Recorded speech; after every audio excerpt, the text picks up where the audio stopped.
ஈரோடு மாவட்டத்தில் கேன்சர் நோயினால் பாதிக்கப்பட்டவர்களுடைய எண்ணிக்கை நாளுக்கு நாள் அதிகமாகி கொண்டிருக்கிறது.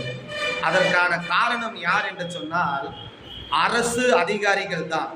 உதாரணமாக ஈரோடு மாவட்டம் பெரிய சேமூர் ராசாம்பாளையம் பகுதியில் உள்ள பிச்சைக்காரன் பள்ளமோடையில் சாய கழிவுகளை வெளியேற்றுவதற்காக அங்கே உள்ளதான நிறுவனங்கள் கருங்கல் பாதையை அமைத்து சாய கழிவுகளை வெளியேற்றுகிறார்கள்.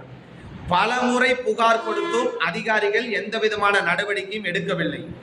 ஆர்ப்பாட்டம் நடத்தியும் பேச்சுவார்த்தை நடத்தி 15 நாட்களுக்குள்ளாக நடவடிக்கை எடுக்கிறேன் என்று சொன்னார்கள். ஆனால் இன்று வரை நடவடிக்கை எடுக்கவில்லை. ஆகவே 18/7/2025 வெள்ளிக்கிழமை நாளைய தினத்தில் 11 மணி அளவில் அதிகாரிகள் செய்ய வேண்டிய வேலையை பொதுமக்களாய் இருக்கிற நீங்களும் நானும் ஓடையில் இறங்கி கருங்கல் பாதையை அகற்ற முன் வருவோம்.